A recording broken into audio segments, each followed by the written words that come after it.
Live.com. Welcome to the Triple Option. Here's your host, Paul Catalina. Alongside Royden Ogletree, KWTX, who's, we're going to call you Timmy Tuesday. Timmy Tuesday? I don't know. I'm trying to think of. Not the worst thing I've been called. It's not great, but like we have a Monday guy, we have a Tuesday guy, we have a Thursday guy. Wednesday might be more of the rotating. Timmy Tuesday. But since you're the Tuesday guy. I'll try to think of something better before the end of the show. Yeah. I was going to say like Tommy Tuesday, but then that's like, I don't know. I don't know. We'll get nicknames for everybody. Well, we'll work it out. Yeah. Chris Allman, who's Mondays, I called him Mr. Monday yesterday, and it didn't work. It didn't stick. I did last week. Manic I said, Monday? We've got a case of the Mondays. He said, no, we can't do that. Why? Well, I don't know. I did that. Just an anecdote. I did that to my boss one time. I was like, you got a case of the Mondays? He was like, what? And I was like, but have you not seen Office Space? And he was like, not even a little. I don't know what you're talking about. I was like, well, this is the most awkward interaction that I've ever had. You mean Josh? Huh? Your boss? No, Josh? I didn't. It was Bob. Bob. I went up to Bob. Was like, it looks like somebody's got a case of the Monday. Just to being that guy. You can't like bring a DVD into work anymore either and be like, here, pop this in. And he was like, what? Never mind. I'm going to go back to my desk. Do you think he went home and said, hey, anybody ever say you got a case of the Mondays? And that person said, no. Get your ass kicked for saying something like that, man. No, man. No. Here though, this week in college football, and we'll talk about it later in the show, Royden, but I do want to start out with, something that's a little more interesting. This is a weird, we've had the opening week, which had 3 or 4 really good marquee games. Then we had last week, which had a whole bunch of really good games. Yeah. And then this week, which is, it's like everybody. Long Island University, baby. It's like everybody got together and said, all right, listen, week 3, let's not get too creative. Yeah. This is something new sort of for for all conferences, because if I remember correctly, the SEC would always play, and they still sometimes do, they would always play their cupcake and bury it in week 9. Oh, they still do, yeah. Yeah, bury it in week 9 where everybody's beating the hell out of each other, and then they come in and they're just like, hey, if we play Alabama A&T, do you think anybody would realize it? And everybody's like, nah, don't worry about it. Well, and the thing is that everybody else but the SEC will comment on it. Yeah. And then their excuse is you see our schedule, bro? Yeah. Our schedule's tough, bro. Okay? We need to do this. It's you wouldn't understand because you're not as cool as us kind of a thing. And no. I just know that in the other leagues, USC that week is going to be playing Washington. Yeah. Texas has probably got TCU or Kansas State in that week. Of course, they're about Kansas State and Texas Tech are murdering each other. Yeah, all those things going on, the ACC. I think in that Clemson plays North Carolina, so it's do or die for everybody else. And then you're like, what is Tennessee doing this week? And they're like, Rambling. Yeah, we are paying somebody $1 million. To get a win. Granted. If you're a Baylor fan, not all wins are created or bought for equally. No, paid for equally. And rather. look, that we'll talk about. I want to get your opinion towards the end of this segment. Do you really? I do. I really do. On what's going on with Baylor, but just to kind of rapid fire through kind of the big stories of the week with you, Royden. Texas, they're not saying they're back. I don't think anybody else should say they're back. But that was a significantly big milestone for Steve Sarkisian. It was a drubbing, man, too. It didn't need there was a moment there where it felt like, okay, Alabama is inevitable when some of their drives were stalling, but yet they were still hanging around. I think they brought it within a touchdown with 9 minutes left or something like that, and I was like, this will probably end up going the way of the greatest coach of all time. But they just kind of overpowered them. Is Overshone's the tight end? They had no answer for him down the Deion Sanders. Sanders. Okay, yeah. sorry. Overshone plays for the Cowboys. Yeah, that's yeah. No, why I got that confused. But yeah, Sanders, they had no answer for him. He wears 0, so it always confuses me. They had no answer for him down the stretch. Quinn Ewers, I've given him a lot of flack for somebody that has, hasn't played a lot of football. Maybe unfairly I've done that. But he looked great. Granted, their playbook is screen left, screen right, bomb downfield. But everybody was talking about the play of Alabama's quarterback. That secondary looked like toast. Well, I mean, Texas has weapons now. Yeah. Where it's truly pick your poison. Right. Like who are you going to try and stop? And to be honest with you, like the teams I've watched this year that have looked the best and the deepest to me are Washington. Look really good. Michigan hasn't played anybody yet, but I'm going to tell you they look really good and really, like I can tell you they're really deep. My beloved Florida State Seminoles are fantastic and deep. I'm not going to lie to you. They look great. They look really, really good. And, you know, like Texas is in there. Like USC, obviously, like they've done, like, and all these teams have kind of been built in a similar fashion. I turned that game on, just a quick sidebar. I turned that game on the other day where it was like, oh, they're keeping it close with like 5 minutes left in the first quarter. It was 7-7 or 14-7. USC was on top. I went upstairs, like I grabbed some water, went upstairs, went to bed, turned it on. It was 49-17 before the half. Yeah. They're going to be able to put up points, no duh, but yeah, I can't wait for Colorado to play them. I can't wait because first to 65 because it's going to be an absolute shootout and of the just turnstile defense there too. So, but they've all looked really, really good to me. You know, Georgia is better than anybody else probably, but like their offense is still trying to figure it out. Yeah, you know, Granted, they haven't covered the 65-point spreads that they've been given every single week. So we say like, oh, what's wrong with Georgia? But I think they'll be okay. I think somebody's going to get them because it's hard to do what they're trying to do, and somebody will get them eventually. Yeah. And their schedule's not really that tough. Somebody's going to get them. That doesn't probably change the fact that they'll probably be in the playoff. But also, like the risky run of being the team that gets Georgia is then setting them on fire for every moment after that.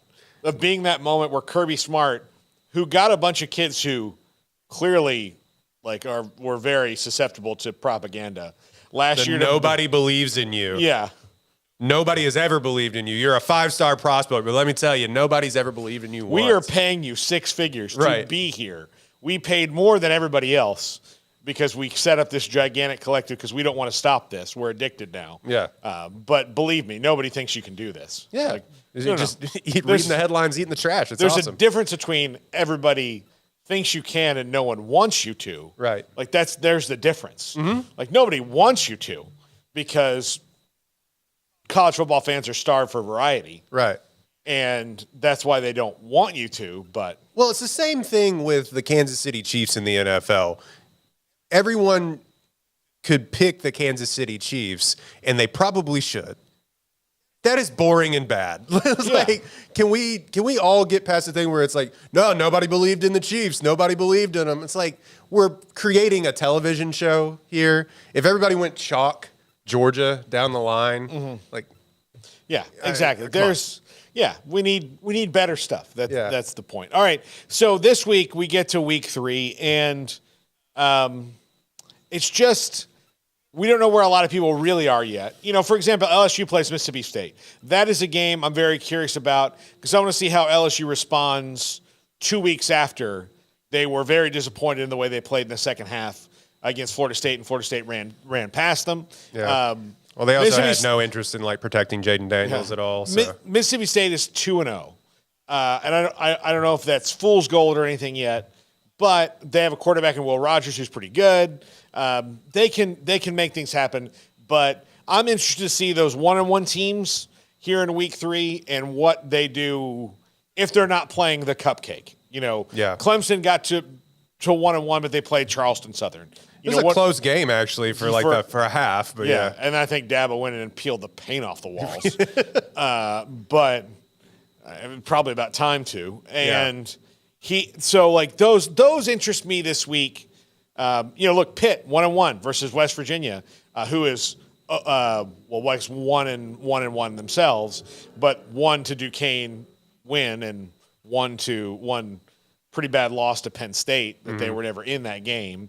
You know, Who is Pitt? They just lost to Cincinnati. Who is Cincinnati? I mean, like, there's all these 2-0, baby. Yeah, 2-0, and Emory Jones. I was a big Emory Jones doubter. I thought the proof is already in the pudding, but sometimes a coach finds you find each other, and you can make beautiful music together. Yeah, I mean, they still have talent there. They were down last year from that team that went to the playoff, and ended up getting blown out by Alabama, but hung with them for a while. I mean, you had first-round picks and Sauce Gardner and so on and so forth on that team. Obviously, you're going to be down from that team, but I didn't think they always recruited well. I didn't think they lost that much talent, or people weren't going to stop going to Cincinnati all of a sudden, who was the best of the rest before they came to the Big 12. I thought that Luke Fickell leaving was going to be a bigger loss than it has been so far. Granted, I mean, what do you think about Wisconsin? I don't know. Well, look, I also think, and we're kind of scattershotting here, but it's interesting to me. Washington State was on a mission. Yeah. Like an absolute mission, because they and Oregon State probably feel the same way of like, okay, leave us behind. Now we have they have no fear of anything anymore, because what does it matter? Every Pac-12 team, if you're playing a Pac-12 team and you're not in the Pac-12, watch out, because it's there's rage behind those eyes, I feel like, especially if they've been left behind. Yeah. Especially if you're Washington State and Oregon State, and you've got players who are trying to prove they belong on that level, and you're playing a team from a conference that stole 4 of your teams. Yeah. You're definitely going to send a message like, oh, you think you're hot stuff, Wisconsin. Okay. Yeah. Yeah. And I know we're going around and around, but it's talking about the 2-0 teams, Oregon State especially, DJ looks really good. They are playing future conference opponent in San Diego State. And that is a game to watch out for, especially on the West Coast. And just to continue the scattered shot, Colorado and Colorado State. So they're for real? Like what? They're for real. They can score with anybody. I don't know if they can stop everybody. I mean, they gave up 42 points to TCU. Jeff Sims seemed intent on keeping Nebraska out of that game before he got injured. And this is year 1 of Matt Rule, where he does tear things down to the rivets. He really does. There's accusations of that being a negative thing, but I do think to install his culture, he's like, you're on board or you're not. And so that whole thing, and I know you wanted to eventually talk about, the whole transfer portal, getting players in and stuff, but the Matt Rule Nebraska thing was always interesting to me, because the how he goes about it, because tearing a team down to the studs and kicking players out and whatever in college football never made sense to me, because there's literally no incentive to do it. I mean, I get that you want players in there who want to be there, want to be in your system, and that you can mold in your likeness, I guess. But it's not the NFL. There's no incentive to tank. No, I don't think it's about tanking. It's just about building. I get it. Knowing that he has But my whole thing is winning's always better than losing. Yeah, he has no pressure to fix it in year 1. Fair. Now, in year 2, he does, but we've seen how people can rebuild better and easier now because of the transfer portal. So we'll talk about that in the next segment, because the teams that I think are going to be hanging around are the ones who have built through the portal the best this year. And so he's going to have to do that. It's only 1 year in. Look, Deion and Colorado are really good, but eventually they're going to run up against somebody like USC or Oregon, who's already been doing this a little while, and that's where they'll probably lose a game or so. But I think this team's absolute floor, if the bottom completely fell out, is 7-5. I think that right now, to me, they look like an 8-4. They really do look like an 8-4 team to me. Yeah, I mean, to me, I think the floor is probably 6 wins, bowl game. Granted, they are playing Travis Hunter 1,000 plays, and will that? This is the conversation that's been happening for 2 weeks. Will that continue to hold up. Well, maybe some athletes are just freak athletes. Like you get once in a generation. Deion Sanders was one of those. Yeah. You get one of those talented players that can just do it. He may be one of those guys. But also, yeah, their defense isn't extremely deep. We're going to see how well their lines hold up. And eventually they're going to have to test some of that depth of the 50-plus players that they brought in. Are they all ready to play? And look, just to be fair, I'm not knocking Chandler Morris. I do have feelings about Jeff Sims and how good he really is. But I'm not knocking Chandler Morris. But Chandler Morris and Jeff Sims, and forgive me for forgetting Colorado State's quarterback's name as we're doing this, but they are not Caleb Williams and Bo Nix. No. So that's going to be the true test of where they are is how do you do against – Or DJ Uyunglele, to be completely honest. They're not those three guys. You know, they're not – I don't know if they get Washington State this year. They're not Cameron Ward either. Mm-hmm. So they're not those guys. So as they get and start playing against the quarterbacks that are plus, we'll see. We'll see what happens. I'm not doubting Colorado at all. I'm just saying that it's going to look different when they play those teams because they're better. What do you think their ratings? Because they had huge ratings for this past 10 million people watched it. Yeah, that was crazy. 10 million people watched it, and then a bunch of other people watched another game. I can't remember which. Probably Bama and Texas, I would think. Oh, no, it was Bama, Texas, and then, both 10 million people watched both of those games. Yeah. Or 9 million for Alabama and Texas, regardless. You think the ESPN executives are just like everybody batting down the hatches this week because it's going to be nasty? Yeah. The amount, like, there's no huge. I mean, Deion's the draw, right? Yeah, he's the draw. Which is what brings me to another question: is how long can you keep the NFL away from him? Well, he already came out years ago and was like, I should have been the front runner for the Atlanta Falcons head coaching job. Yeah. You know, I mean, I don't know. NFL's a whole different ball game. No, but that's what I like. Honestly, everybody's like wondering where Deion's going to go in like the SEC, and I think that it's beyond that now. It's just the Indianapolis Colts. Like, why not? Like, why not? Yeah. If you're an owner who can not only tolerate it but needs that kind of spark, then there are teams. Look, Cardinals, come on down. To a lesser extent, that's what the Lions did with Dan Campbell. Now, Dan Campbell is not a celebrity. Right. You'd only know him if you were a deep, heavy football fan. Mm-hmm. But like he is the guy who is able to go out there and say like I understand that the Detroit Lions are a terrible franchise, but I'm going to tell you right now that that's over now. Yeah. And look at me. I'm going to say all the things you need to hear me say. Deion fits that mold a little bit to me. And if the owner can handle it, for example, he could never play for one of his former teams. You don't think he could play for coach for Jerry? No. No? He could coach for Steven. Oh. Steven probably wouldn't mind. Jerry, on the other hand, it would be I'd love to see it. It better work out really fast. It'd be incredible television. Because the difference between Jimmy Johnson and Deion Sanders as far as ego goes is razor thin. Razor thin. So, and again, not saying any of this is bad. Like I'm just an outside observer, but that's what I think is next for him as we continue scattershotting. Like this segment is a little bit jazz. I was off work yesterday. This is the first person I've talked honestly, to. Honestly, like this, it feels like beep bop and exactly. Then and they're like, oh wait, lay that track down again. Sonny, cooking. Sonny, come in with that drum beat. That's what's going on here. Listen to the show where white people explain jazz to you. There are plenty of legendary. Sure. Absolutely. Yeah.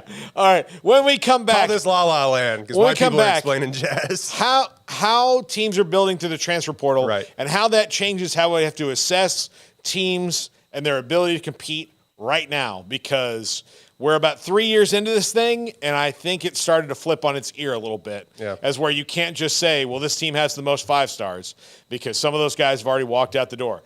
This is the Triple Option on 365 Sports.